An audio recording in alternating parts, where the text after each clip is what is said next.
السلام علیکم ورحمۃ اللہ وبرکاتہ۔ حامدہ و مصلیاً اما بعد، برادران اسلام، آج کے درس کا موضوع ہے کہ آپ صلی اللہ علیہ وسلم کی ہمارے اوپر کیا کیا حقوق ہے۔ اولاً لاکھوں کروڑوں درود اور سلام و سید المرسلین رحمۃ للعالمین جناب محمد عربی صلی اللہ تعالی علیہ وسلم پر، جنہوں نے ہمارے لیے گالیاں سنی، جنہوں نے ہمارے لیے پتھر کھائے، جنہوں نے ہمارے لیے خون بہایا، جنہوں نے ہمارے لیے اس دنیا کے اندر تمام انبیاء اور رسول میں سب سے زیادہ تکلیفیں برداشت کی، جنہوں نے ہمارے لیے اپنے گھر بار کو چھوڑا، جنہوں نے ہمیں کھانے پینے رہنے سہنے اٹھنے بیٹھنے سونے جاگنے یہاں تک کہ طہارت اور پاکیزگی کے آداب بھی سکھلائے، جنہوں نے ہمیں ساتوں آسمانوں کے اوپر بھی فراموش نہیں کیا، جو ہمارے لیے راتوں کی تنہائیوں میں رویا کرتے تھے، جو ہماری مغفرت کے لیے دعائیں کیا کرتے تھے۔ کیا آپ جانتے ہیں کہ اس محسن اعظم کے ہمارے اوپر کیا حقوق ہیں؟ آج کل ہر انسان اپنے حق کے لیے لڑتا ہے، میرا حق آنا ہے، میرا حق آنا ہے۔ ذرا کبھی آپ نے سوچا، جاننے کی کوشش کی کہ جناب محمد عربی صلی اللہ تعالیٰ علیہ وسلم کے کیا کیا حقوق ہمارے اوپر بنتے ہیں؟ تو آئیے آج میں آپ کو بتلاتا ہوں کہ آپ صلی اللہ تعالیٰ علیہ وسلم کے ہمارے اوپر کیا کیا حقوق بنتے ہیں۔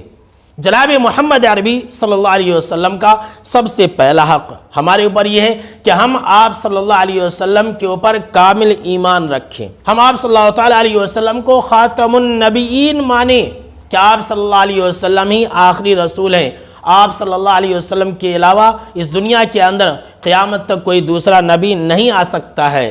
اور ہم ویسے ہی ایمان لائے جیسے کہ صحابہ کرام نے آپ صلی اللہ علیہ وسلم کے اوپر ایمان لایا تھا، جیسا کہ اللہ رب العالمین نے قرآن مجید کے اندر اس بات کا ذکر فرمایا کہ فَإِنْ آمَنُوا بِمِثْلِ مَا آمَنْتُمْ بِهِ فَقَدْ اهْتَدَوْا،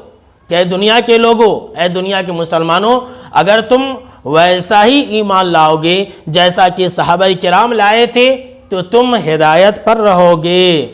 جی ہاں میرے مسلمان بھائیوں، اگر ہم یہ چاہتے ہیں کہ ہم ہدایت پر قائم رہیں تو ہمارے لیے ضروری ہے کہ ہم آپ صلی اللہ علیہ وسلم کا جو سب سے پہلا حق ہے ایمان، ویسے ہی لائیں جیسے کہ صحابہ کرام نے ایمان لایا تھا۔ اس کے بعد دوسرا حق جناب محمد عربی صلی اللہ علیہ وسلم کا ہمارے اوپر یہ ہے کہ ہم آپ صلی اللہ علیہ وسلم کی اتباع کریں۔ آج ہم مسلمانوں نے یہ حق جو جناب محمد عربی صلی اللہ علیہ وسلم کا تھا کسی غیر کو دے دیا، کسی نے امام کو دے دیا، کسی نے اپنے ولیوں کو دے دیا، کسی نے اپنے پیر کو دے دیا۔ یاد رکھ لیں، اس دنیا کے اندر جناب محمد عربی صلی اللہ علیہ وسلم ہی ایک ایسی ہستی ہے جن کی ہر بات آنکھ بند کر کے ہم کو اور آپ کو ماننی ہے، اس کے سامنے میں چوں اور چرا نہیں کرنی ہے، آئیں اور بائیں نہیں کرنی ہے، دائیں اور بائیں نہیں دیکھنی ہے، ہمیں آپ صلی اللہ تعالیٰ علیہ وسلم کا اتباع کرنا ہے، اور اگر ہم کریں گے تو گویا کہ ہم آپ صلی اللہ علیہ وسلم کا حق ادا کر رہے ہیں، اور اگر نہیں کریں گے تو پھر ہم نے آپ صلی اللہ تعالیٰ علیہ وسلم کے حق میں کوتاہی کی اور قیامت کے دن پکڑے جائیں گے۔ سورہ حشر کے اندر اللہ رب العالمین نے فرمایا وَمَا آتَاكُمُ الرَّسُولُ فَخُذُوهُ وَمَا نَهَاكُمْ عَنْهُ فَانْتَهُوا، کہ مسلمانوں جو تمہیں رسول صلی اللہ علیہ وسلم دے اس کو لے لو، اور جس چیز سے روکے اس سے رک جاؤ۔ تو برادران اسلام، آپ صلی اللہ علیہ وسلم کے اس دوسرے حق کو جانیے اور پہچانیے، اور یہ حق اتباع کا حق صرف اور صرف آپ صلی اللہ علیہ وسلم ہی کو ہے، کسی اور کے لیے ہمارے لیے یہ جائز نہیں ہے کہ ہم اس کی بات کو آنکھ بند کر کے مان لیں۔ لہٰذا میرے مسلمان بھائیوں، وقت اور حالات کو سمجھیے، آپ صلی اللہ علیہ وسلم کے حقوق کو ادا کیجئے۔ آج کی اس ویڈیو میں بس اتنا ہی، ملتے ہیں اسی موضوع کے تحت اگلے ویڈیو کے اندر، تب تک کے لیے السلام علیکم ورحمۃ اللہ وبرکاتہ۔